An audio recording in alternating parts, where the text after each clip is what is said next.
Favourite serials இனி டிவிக்கு முன்பே சன் நெக்ஸ்ட் ஆப்ல ஜாலியா எல்லாருக்கும் முன்னாடியே பாருங்க. இப்பவே சன் நெக்ஸ்ட் ஆப்பை டவுன்லோட் பண்ணி சப்ஸ்கிரைப் பண்ணுங்க. அப்ப யார் காப்பாத்துனது? இதே செல்வியும் அவங்க அப்பா அம்மாவும் தான். இதையே இன்னும் எத்தனை நாளைக்கு சொல்லிட்டு இருக்க போறீங்க? அந்த திமிர்ல தான் சந்தர்ப்ப சூழ்நிலை பார்க்காம அந்த மனோன்மணி நம்ம எல்லாரையும் வீட்டு விட்டு போக சொன்னா. அதை மறந்துட்டீங்களா? அன்னைக்கு அவங்க அப்பா கிட்ட சவால் விட்டவ இன்னைக்கு மட்டும் ஏன் தடுக்கல?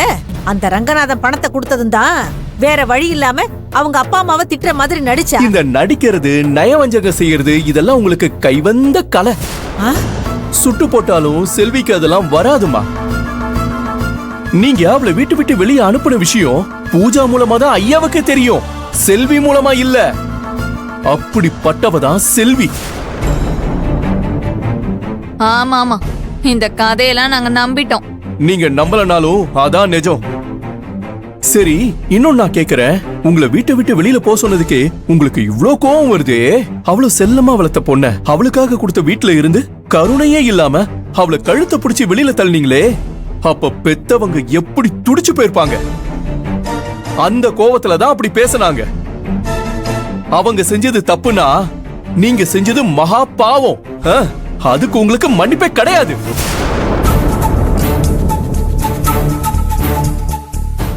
மாமா, நீங்க அவங்களுக்கு சப்போர்ட் பண்ணி பேசுறது தப்பு இல்ல. ஆனா நம்ம பக்கம் இருக்கிற நியாயத்தையும் தெரிஞ்சுக்கிட்டு பேசுங்க.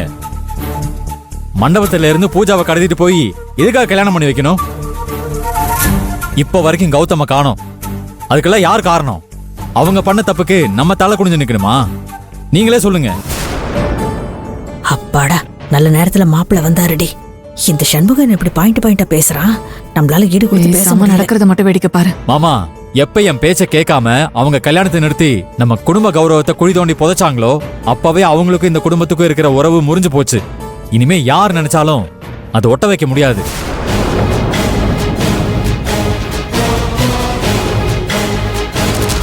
அத்தனை பேருக்கு முன்னாடி நம்ம குடும்பம் கூனி குறுகி நின்னத என்னால மறக்கவே முடியாது மாமா. நீங்க சொன்ன மாதிரி நாங்க அவளை வீட்டை விட்டு வெளியே அனுப்பி பாவம் செஞ்சதாவே இருந்துட்டு போட்டோம். ஆனா அதை பத்தி எனக்கு கவலையே இல்லை. அப்படி சொல்லுங்க மாப்பிள்ள. மாமா, இனிமே அவங்களுக்கு இந்த வீட்டுல இடம் கிடையாது. அப்படி அவங்க தான் முக்கியம்னு யாராவது நினைச்சீங்கன்னா என்கிட்ட முன்னாடியே சொல்லிடுங்க. நான் இந்த வீட்டை விட்டு போயிடுறேன்.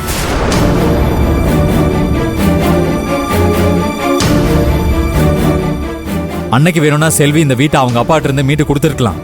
ஆனா இப்ப நம்ம இருக்கிற வீடு ரங்கநாதன் சார் கொடுத்தது.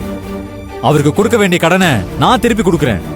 அதனால இனிமே செல்வியால தான் இந்த வீடு இருக்குன்னு யாரும் பேசிட்டு இருக்க வேண்டாம். இனிமே அவங்களுக்கு வக்காலத்து வாங்கிட்டு யாருங்க பேச வேண்டாம். மீறி பேசணும்னு நினைச்சீங்கன்னா இந்த வீட்டு வாசப்படி தாண்டி போய் பேசுங்க. அது யாரா இருந்தாலும் சரி.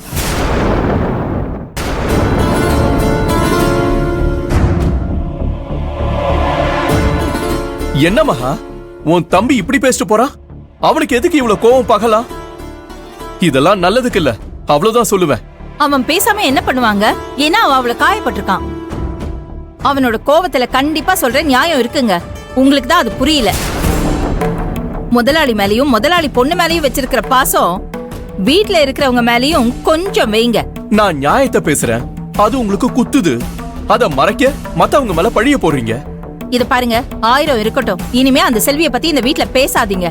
பேசினா தேவையில்லாம இந்த மாதிரி பிரச்சனை வந்துட்டே தான் இருக்கும். ஏற்கனவே குடும்பம் சுக்குநூறா இருக்கிறது பத்தாதாங்க, இதுக்கு மேலயும் அவளை பத்தி பேசி இருக்கிறதையும் உடைச்சிடாதீங்க.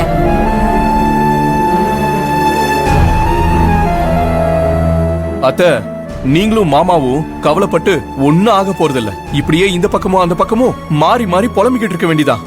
இதெல்லாம் உங்க தலையெழுத்து.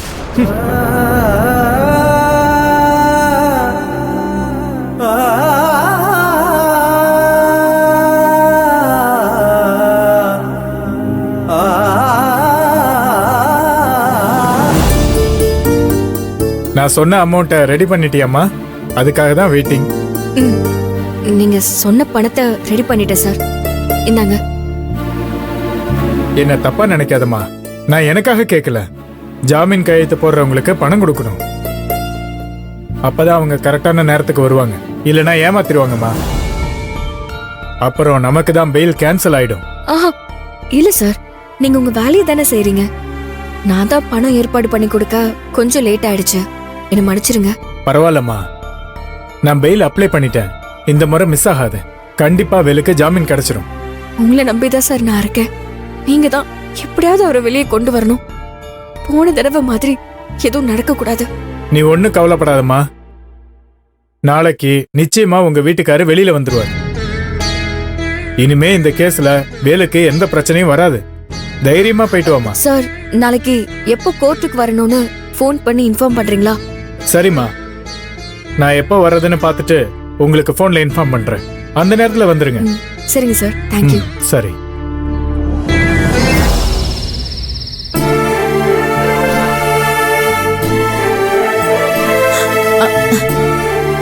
என்னங்க, செல்விய பாத்தீங்களா? எங்க இருக்கான்னு தெரிஞ்சுதா? என்னங்க, ஏன் ஒரு மாதிரியா இருக்கீங்க? எல்லாம் நம்ம பொண்ணு நினைச்சுதான் கவலையா இருக்க. எப்ப அந்த வீட்டுக்கு நம்ம பொண்ணு அனுப்பி விட்டோமோ அப்பத்துல இருந்து இந்த கவலை நமக்கு வந்துருச்சு. கட்டிக்க போற மாப்பிள்ள மட்டும் நல்லவரா இருந்தா பத்தாதுங்க. இந்த குடும்பமே நல்ல குடும்பமா இருக்கணும். அப்பதான் அந்த வீட்டுல வாழ போற பொண்ணும் நல்லபடியா இருக்க முடியும். நான் அதை பத்தி சொல்லல. இன்னும் என்ன? இன்னைக்கு நம்ம பொண்ணை பார்த்தேன். அவ இருக்கிற நிலைமை பார்த்து என் கண்ணில் ரத்தம் வர்றதுதான் மிச்சம். நீங்க நீங்க என்ன சொல்றீங்க? செல்விய பாத்தீங்களா? எங்க பாத்தீங்க? எப்படி இருக்கா? ஏன் அவளை கூட்டிட்டு வரல?